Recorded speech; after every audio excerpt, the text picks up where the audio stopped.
International Airport. May 11th, 1996. 11:30 a.m. 24-year-old Jay Smith is being dropped off by his good friend Scott Kleiman. Jay is on his way home to Montgomery, Alabama. Don't forget to say hi to your parents, okay? Tomorrow is Mother's Day, and his whole family are looking forward to seeing him, especially his mother Susan, who dotes on him. He is a wonderful child. I could not have asked for a better son. He is perfect in every way. Jay checks the board for his flight, ValuJet 592, due to leave at 1 o'clock. He's there in plenty of time because security is especially tight at the moment.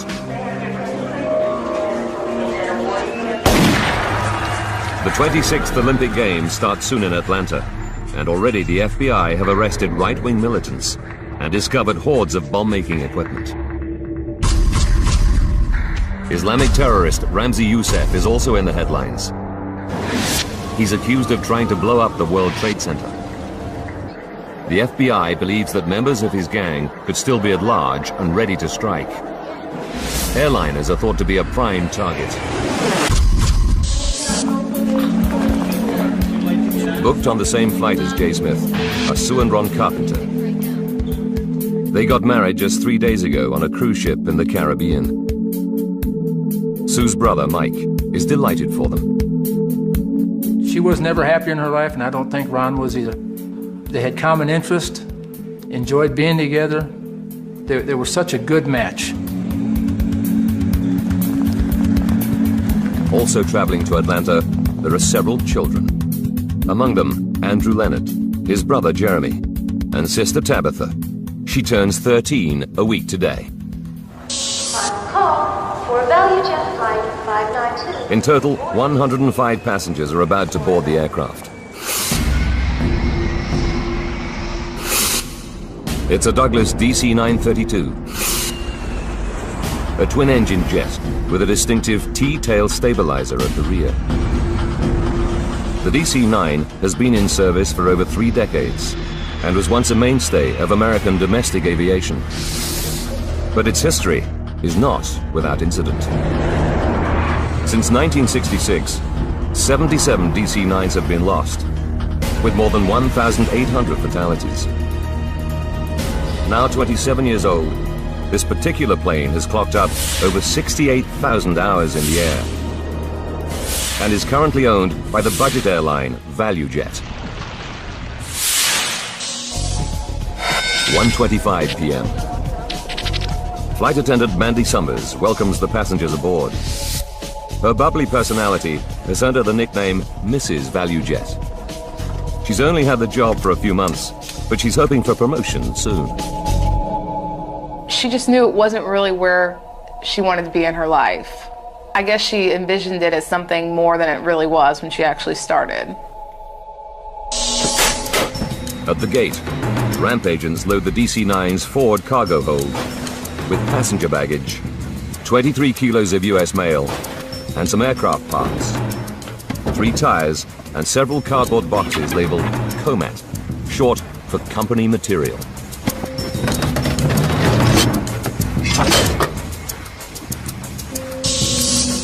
In the cockpit this afternoon is Captain Candlin Kubek. All right, Richard, how about a before-start checklist? She has 2,000 hours flying time on DC-9s. And within ValuJet, she's famous for her dedication to the job. She couldn't get it out of her blood. She was destined to fly and just wasn't happy any other way. Surprise! The day before, Candy celebrated her 35th birthday. Her crew threw her a surprise party on board the plane at Dallas and wanted her to go line dancing. But typically, she refused. She said they knew better, that I will never go out the night before a flight. 1:30 p.m. And the aircraft is 30 minutes behind schedule. There have been some minor mechanical problems. The jet's autopilot isn't working properly. A fuel gauge and cabin phone are out, and there's been a fault in the hydraulics backup circuit. Fuel cross feeds? Checking through the systems is First Officer Richard Hazen. He's an Air Force veteran with 20 years of aviation experience behind him. Faulty equipment is not an unusual state of affairs at ValuJet. The carrier sells low-cost airfares using old planes bought from around the world. Its fleet is among the oldest in America, averaging 26 years. And there have been recent incidents. Just under a year ago, an engine exploded on another DC-9 while it was on the runway at Atlanta.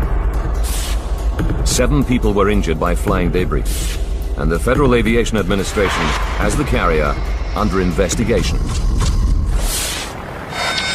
1:32 p.m. Opa-locka Airfield, 16 kilometers from Miami International. Daniel Mulhaupt and his friend Rick Delisle get ready for a pleasure flight in Daniel's Piper Arrow light aircraft. 1:41. Mechanics can't fix the autopilot before the flight, so the flight crew disengage it. The other faults are not serious, and the plane is ready to go. Set pressure normal. Captain Kubek and First Officer Hazen go through their final pre-flight checks, preparing for takeoff. 1:44 p.m. After 44 minutes delay, ground control finally clears Flight 592, call sign Critter, for takeoff. Florida 592, you're clear to Atlanta by the Miami 7.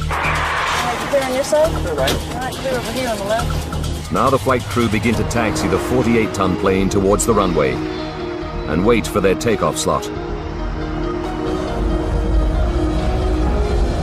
2:03. 63 minutes after the scheduled departure time, the DC-9 begins to accelerate down the runway. And Captain Kubek gently eases its nose upwards. At last, Flight 592 is on its way. For now, we ask that you just sit back, relax. Lead flight attendant Jennifer Stearns makes the customary reassuring announcement to passengers. Captain Kubek puts the plane into a climb, heading for its cruising altitude of 10,500 meters. Jay Smith and his fellow passengers sit back, relax, and prepare for the 92-minute flight to Atlanta.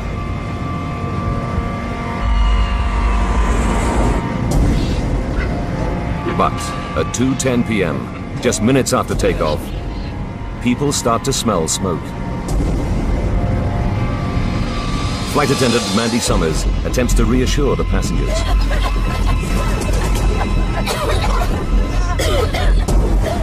But the temperature is rising, and the smoke is getting thicker by the second. ValuJet Flight 592, with the carpenters, Jay Smith, and 107 other passengers and crew aboard, is in serious trouble. 2:11 p.m., the situation is getting worse on board the DC-9 bound for Atlanta. Smoke is rising from the cabin floor, and it's getting thicker. At the same time, there's a problem in the cockpit. The pilots hear a loud bang on their headphones. What was that? I don't know. They know there's a problem with the plane's electrics because the battery charger has activated, trying to restore power. We're losing everything. Then smoke starts to seep into the cockpit. Critter 592, we need a meter return to Miami International. Turn left, heading 270. Descend and maintain 7,000. What kind of problem are you having? It's clear something is badly wrong. There's smoke in the cabin. 3 kilometers away, Daniel Mulhaupt is at the controls of his light aircraft. He sees a large jet making a turn. We're flying along, and around my 10 o'clock position, I saw an aircraft maneuvering along the canal. 2:11 and 30 seconds. On board the DC-9, Kubek struggles with the aircraft. It seems as if the controls are no longer responding normally. In the cabin, the temperature is rising. Flight attendant Jennifer Stearns bursts into the cockpit. She's desperate to know why the pilots have not lowered the passengers' oxygen masks. We need oxygen. We can't get oxygen back there. Jen, we can't do it. Can't take the mask. The pilots refuse. They realize they're not going to make it back to Miami, and desperately ask for the nearest airport instead. We need vectors to an immediate. And critter 592, vector to nearest runway. From his position in the light aircraft, it's obvious to Daniel Mulhaupt there's a crisis unfolding before his eyes. This guy is out of control. 2:13 p.m. On the canal below, Chris Osceola is out fishing with his uncle Sam Nelson when he sees the DC-9. Hey Sam, look at this plane.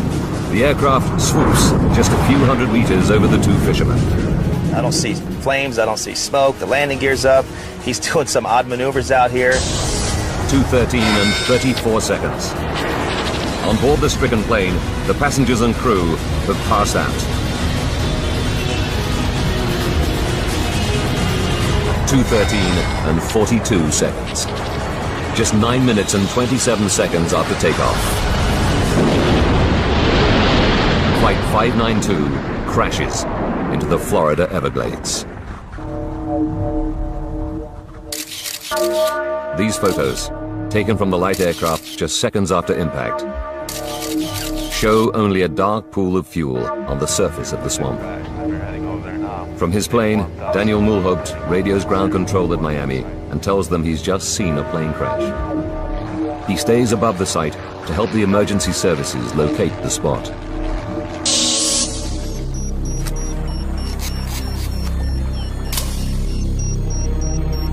Fisherman Chris Osceola also takes a photo. When the two men climb to the top of a levee, everything is eerily quiet. The swamp has simply absorbed the 48-ton aircraft. And not to see anything at all or hear anything. I mean, it was just, you hear birds chirping, you know, but you could smell the jet fuel.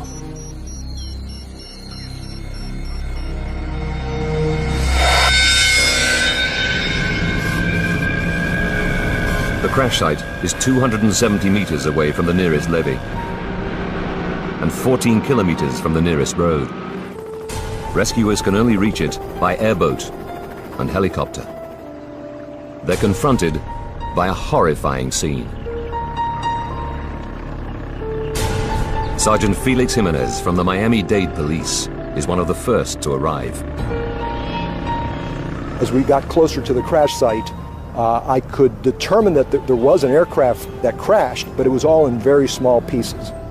Good evening. Well, if you've been with us through the afternoon, you know that there has been a terrible air crash just northwest of Miami International Airport. A ValuJet DC-9 with 109 passengers and crew bound for Atlanta went down in the Everglades at mid-afternoon. As the networks get hold of the story, searches continue to look for survivors until the light fails.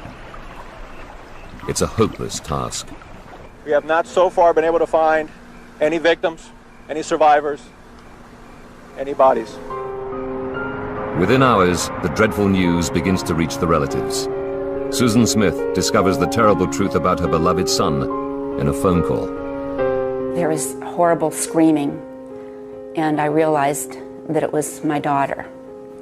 She told me that a plane had gone down coming from Miami. And at the moment she told me that, in my heart I knew that it was the plane that Jay was on.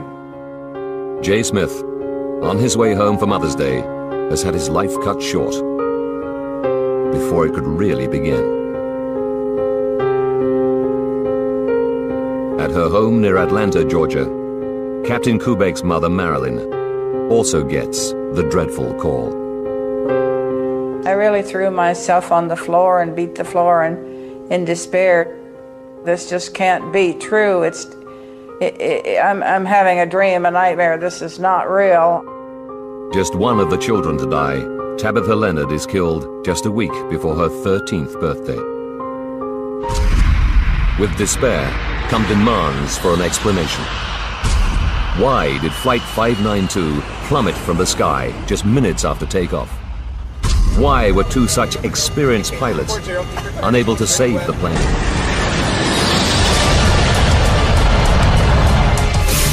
Now, by rewinding the events of that fateful day and going deep into the investigation, we can reveal what really happened to ValuJet Flight 592. Advanced computer simulation will take us where no camera can go, into the heart of the disaster zone.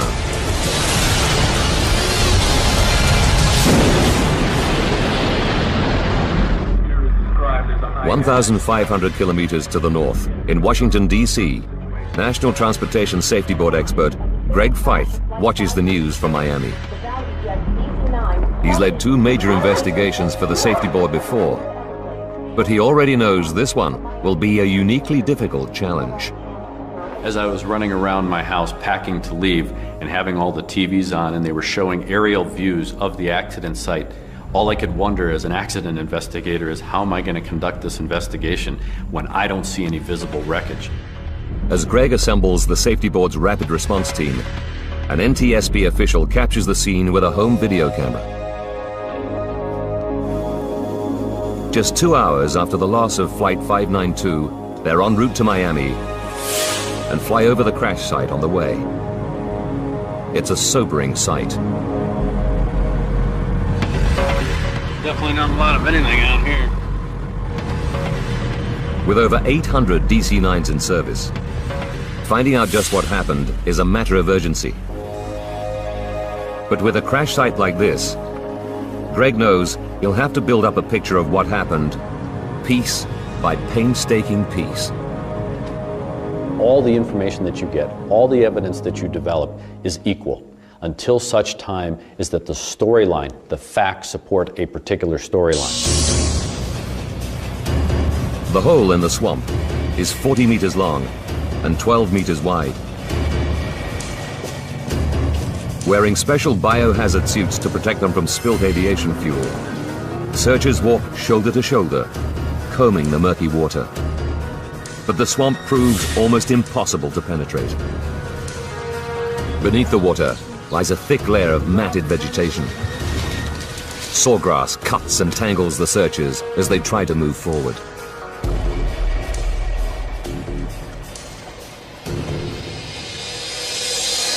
What is your full name, please? Jesse Lowell Fisher. And your occupation? As the search for clues gets underway, Safety Board experts make it a priority to interview the last person who spoke to Flight 592. What is your date of birth, please? Air Traffic Controller Jesse Fisher. Climb and maintain 7,000. They discover that the crew had reported smoke on board minutes before the crash. Smoke suggests one thing loud and clear: a fire somewhere on the plane. So the focus now becomes what's the origin of the fire that would create enough smoke for the crew to not only notice it, but have to report it. One answer could lie in ValuJet's all-too-recent history. Could this be a repeat of the 1995 incident? Could some kind of engine failure have led, even indirectly, to the loss of a second aircraft within a year? It's a frightening prospect.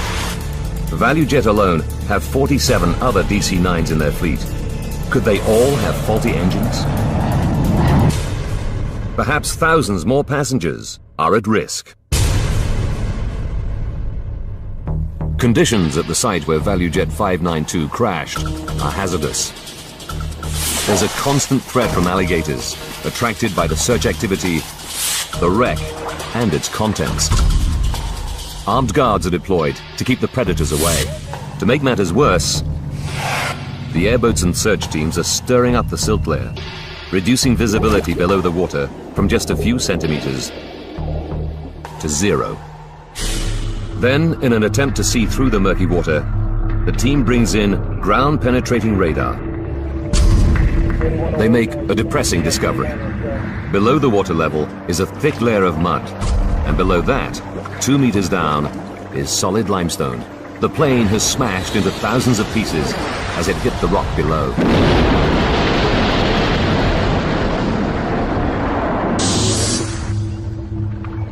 The team starts to piece together all the recovered debris at nearby Kendall Tamiami Airport, where Safety Board specialists will examine it closely. But early analysis of the engine wreckage offers little hope of an easy answer. Plane debris, sawgrass, and swamp mud have become buried deep in the engine casings. Greg Feith knows that this is only likely to happen if they were working normally on impact. While he can't rule out some sort of engine malfunction, it's looking less likely as the cause of the crash. Solving the mystery will require all the experience the NTSB have to offer. So senior board members like John Golia, a DC-9 expert, are drafted in. Even for him, the huge loss of life is hard to accept. You still feel the pressure on your emotions, knowing that 110 people have died right in this area where you're working, where you're recovering pieces. And it does eat on you. For all the investigators, the search for clues is a grim task. Every time I went out to the accident site, knowing that there were a lot of children on this flight, and you see the remnants, it was very emotionally, it's very heart-tugging. It was very, very difficult every single day. Gradually, the relatives and public learn the full horror of the tragedy. When you go through something like this, you would give anything to have those people back in your life. I can remember seeing those images of the crash, and it tore me apart. I tried not to cry in front of my mother. I would go in the shower at night and just sob. Slowly, sections of the DC-9 begin to take shape on the floor of a hangar. The investigators painstakingly recover, decontaminate, and identify thousands of pieces. There are two parts that would help the investigation more than any other: the flight data and cockpit voice recorders. But the black boxes, as they're often called, remain stubbornly hidden in the swamp. Without them, it would have made the investigative process very difficult because they were going to provide us with a lot of information. The team carry on regardless and find that even without the black boxes, the wreckage in the hangar does begin to yield useful information. Metal seat frames have melted. Carpets and fuselage coverings have burned intensely. It becomes clear that the smoke that First Officer Hazen reported has indeed come from a devastating fire, one hot enough to melt aluminium. They estimate temperatures in the cabin area must have reached at least 815 degrees Celsius. But even for DC-9 expert John Golia, the source of such an inferno is a mystery. We knew that there was an intense fire. What that meant, how that happened, was eluding us. Then, as one of the police teams fans out across the muddy pools of swamp water, an officer steps on something solid. A moment captured on camera. It's the FDR, or Flight Data Recorder, a major find. Damn, we got a box. If the box survived the crash intact, it'll provide the team with key technical data from the flight, including airspeed, altitude, and the plane's movements in the air. Crucially, it'll tell them whether the plane's engines failed. But when technicians and officials at NTSB headquarters in Washington get their first look at the flight data recorder, they're not optimistic. This flight data recorder took a severe hit, and when we first saw it in the laboratory, we had great concern that we were not going to get the data off of it. While they wait, the NTSB team consider a new, sinister option. The fire was so sudden and the loss of control so complete that a bomb has to be a possibility. Will the United States have to tell the world that terrorists are active in the southern states? Greg Fife must find the secrets to the crash of Flight 592. What could have happened to an ordinary DC-9 on a routine flight to Atlanta? Might this vast swamp be the scene of a crime? One of the things that we need to identify is whether this is a pure accident or an intentional act. If it's an intentional act, that means it's criminal. Islamic extremist Ramzi Youssef is awaiting trial for the first bombing of the World Trade Center and plotting to blow up American planes. But although Youssef is no longer at large, other terrorist cells continue to present a threat. In this period of time, we also had a new element to be concerned with, and that was the continual intelligence briefings that we had been receiving about threats to aviation in the United States. Robert Starr, leader of a group calling itself the Militia at Large of the Republic of Georgia, was arrested 2 weeks ago. Seized as part of the operation were dozens of pipe bomb components.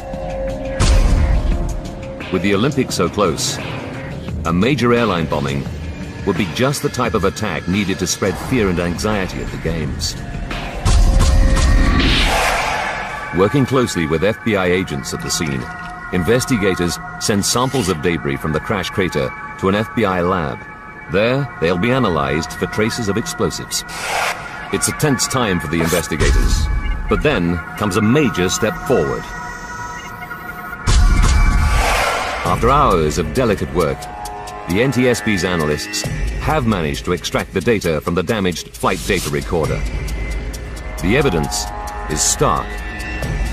The aircraft seems to have been suffering multiple mechanical and electrical failures for over 2 minutes.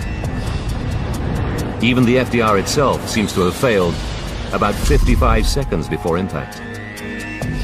But the safety board can now finally rule out engine failure as the cause of the disaster.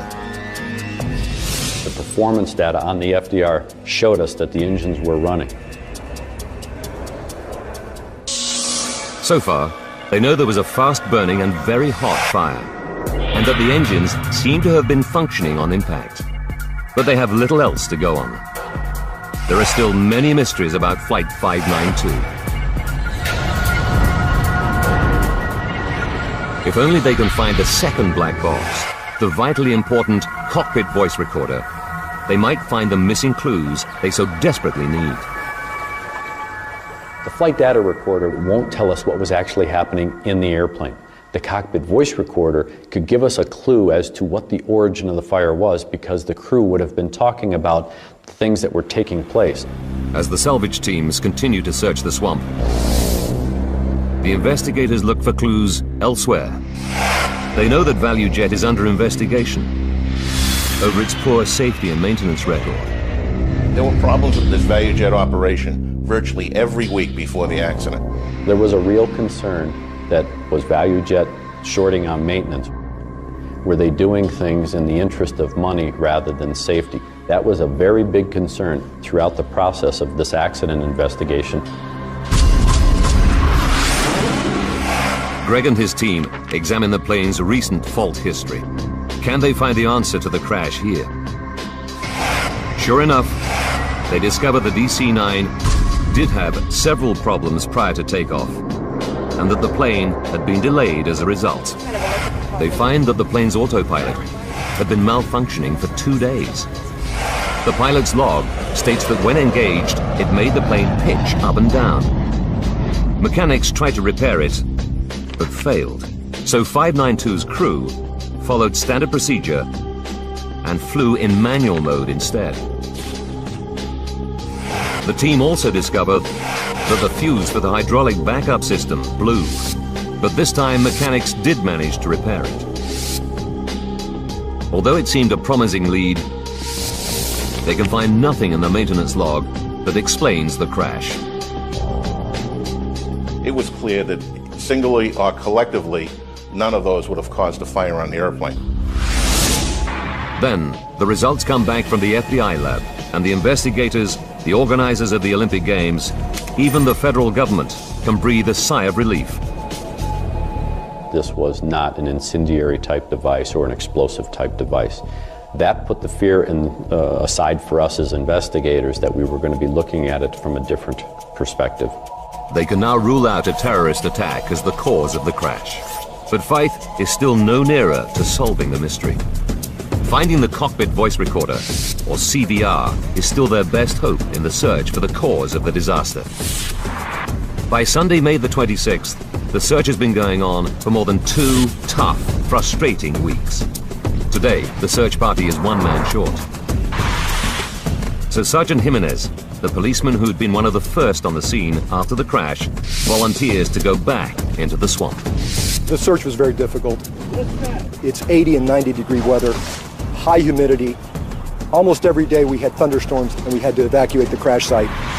Finally comes the break everyone has been hoping for. I said a very short prayer, and as soon as we resumed the search, I stuck my probe in the water, and I knew I had hit metal. I reached down, followed the probe, and pulled out the CVR. It's not just the policeman's prayer that's answered. It's also a major turning point for the team. The voice recording gives the investigators a chilling insight into the last moments of the crew. First, they discover that Captain Kubek and her co-pilot Richard Hazen knew they had a problem at 2:10 p.m., 6 minutes into the flight, when they heard a strange noise on their headphones. What was that? I don't know. We got some kind of electrical problem. Then the plane's battery charger kicks into life. Battery charger's kicking in. We're losing everything. It's another clue. The battery charger would start if there was a loss of electrical power. Could an electrical fault have caused the fire? After all, the DC-9 was 27 years old and carried kilometers of cabling. A faulty wire in or near the passenger cabin might have caused a spark and started the blaze. It's a long shot because pinpointing such a short circuit is extremely difficult. But spurred on by the cockpit conversations and the FDR record, Greg tells the investigators to probe the remains of the wiring and the circuit breakers. Much of the wiring has been badly damaged or completely destroyed. The rest is in bits on the hangar floor. But for the team, there could still be clues to be had. Because it's broken in 10 places, that doesn't mean it's not going to tell you a story. Every one of those pieces, when you decide to look at them, has a story to tell. But try as they might, they can't find any evidence for a short circuit. It's another dead end. Once more, they return to the cockpit voice recorder. We need oxygen. We can't get oxygen back there. Nearly 3 minutes before the crash, Flight Attendant Jennifer Stearns opens the cockpit door. It's clear that the passengers in the cabin are the first to be overcome by smoke. To fight, this places the fire somewhere behind the pilots. The investigators at Kendall Tamiami concentrate on the area around the jet's passenger cabin. What they discover is shocking. The fire was so intense here that the floor has literally melted away. Could something beneath the passengers' feet, possibly in the forward cargo hold, have started the fire? It's an unlikely scenario. This compartment is officially known as a Class D hold. Completely airtight, it also has a fireproof lining. Any blaze here should quickly burn itself out through lack of oxygen. But Feith decides to check it out anyhow. We had to go back to the manifest. We had to see what was in that forward cargo hold. The safety board studies the paperwork to see if the forward hold contained anything suspicious. It indicates that in the hold were 28 kilos of mail and some passenger baggage. But with a bomb or incendiary device already ruled out, investigators move on. The manifest also shows 2 consignments of aircraft parts in the compartment. Instantly, they see something suspicious. 3 tires from another DC-9. For transportation, tires should be filled with nitrogen and underinflated or they can burst. An oversight here could possibly be the cause of the disaster, but the records show that the ground crew followed correct procedure. Another promising lead has gone nowhere.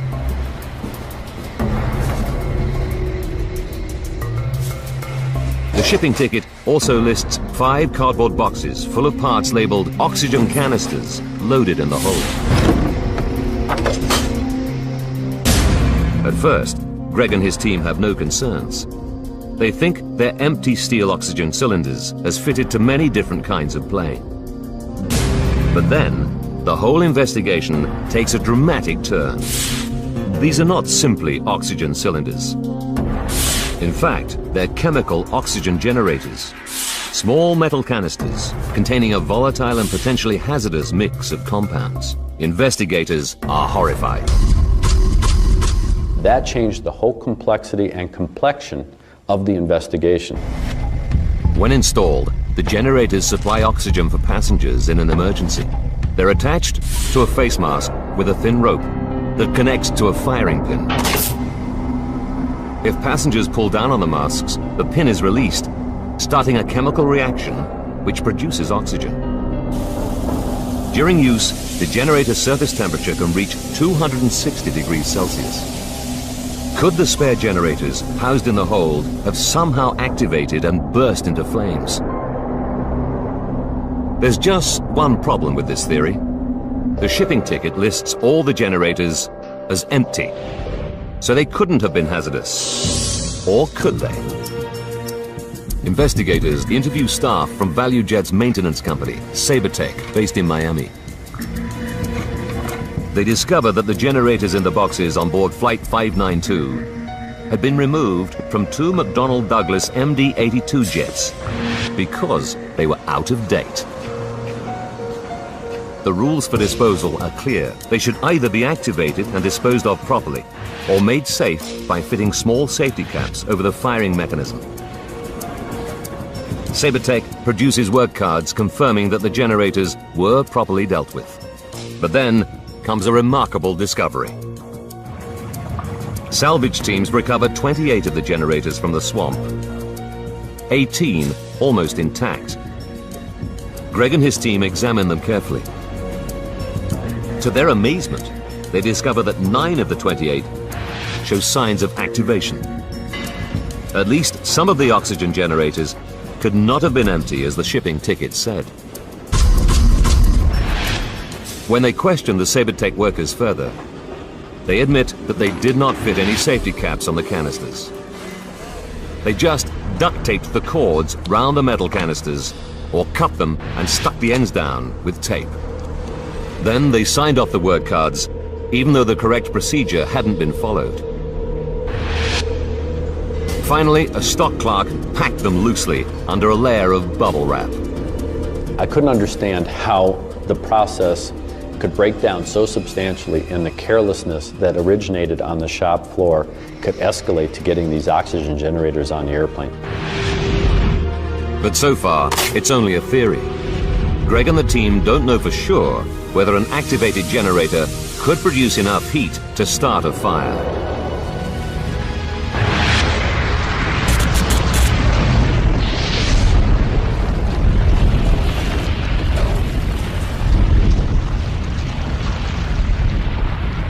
At this point in time, nobody really had a good understanding of what happens when these oxygen generators start producing oxygen.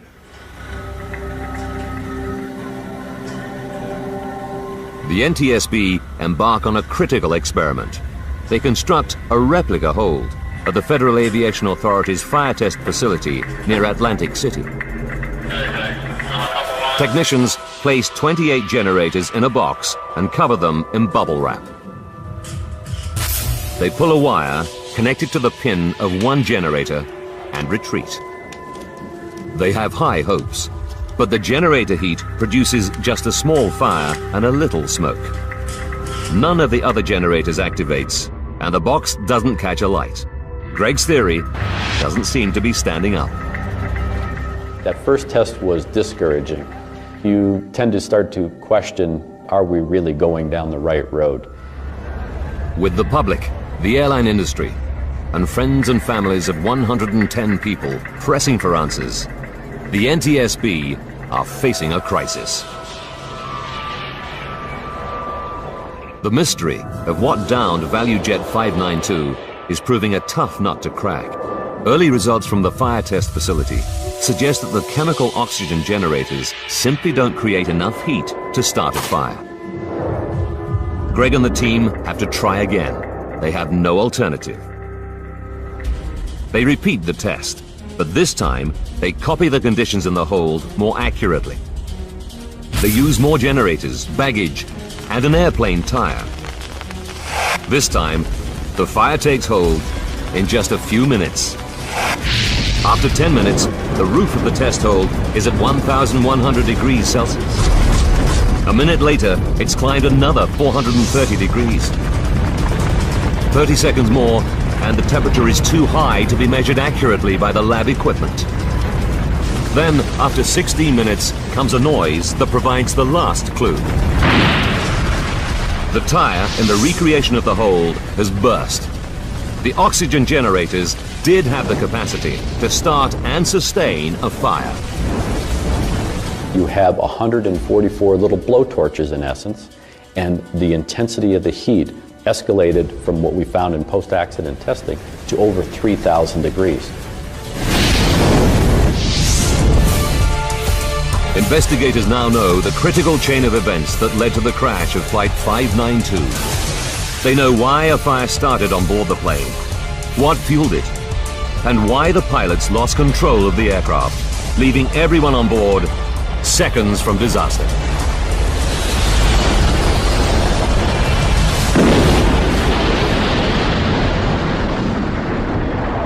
May 11th, 1996. 1 hour to disaster. A SaberTech driver pulls up at gate G2 at Miami International Airport with ValuJet cargo for Flight 592. Inside the boxes are 144 out-of-date oxygen generators, loosely packed. A ramp agent places them around a large airplane tire. The pilots are unaware that they have a dangerous load on board. 30 minutes to go. As the plane taxis to the runway, the loose packing and unsecured cargo jolts one of the generators into action.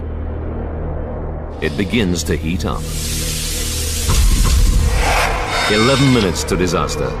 The plane taxis to its takeoff position. In the hold, the surface of the metal generator gets hotter and hotter. Soon the heat ignites the cardboard box and bubble wrap, and the blaze begins. 10 minutes to disaster. Flight 592 takes off from Miami Airport. Even though the hold is airtight, the fire is now blazing fiercely, sustained by the oxygen produced by the generators. 3.5 minutes to go. The sound heard by the crew is one of the tires in the hold bursting, just as it did in the lab test. The battery charge is kicking in. We're losing everything. The battery charger can't help the stricken jet, as the fire is consuming everything in its path, including the control cables that run to the rear of the plane. Captain Kubek begins to lose control of the aircraft. We're on fire! Temperatures in the hold have now reached more than 1,650 degrees Celsius. In the cabin, passengers are becoming desperate as they choke on the toxic fumes. We need oxygen. We can't get oxygen back there. Flight attendant Jennifer Stearns rushes into the cockpit, but the pilots refuse to drop the masks, knowing that oxygen would only make the fire worse. 1 minute from disaster. The cabin floor burns and begins to give way. 7 seconds to disaster. Now no one is in control of the plane. The crew are probably unconscious, overcome by toxic fumes given off by the aircraft's interior fittings. Seconds later, Flight 592 nosedives into the Florida Everglades at 800 kilometers an hour.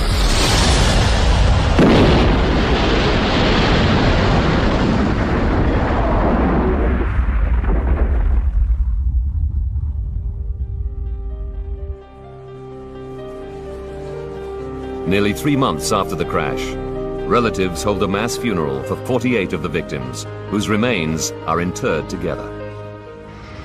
ValuJet eventually takes over another company and becomes Air Tran. SaberTech is fined $500,000 for its part in the tragedy, but goes out of business before the money is ever paid. Since 2001, fire detection and suppression systems have become mandatory. In the United States, it takes a dramatic event to move the regulatory authorities to change. And in this case, it took the loss of 110 people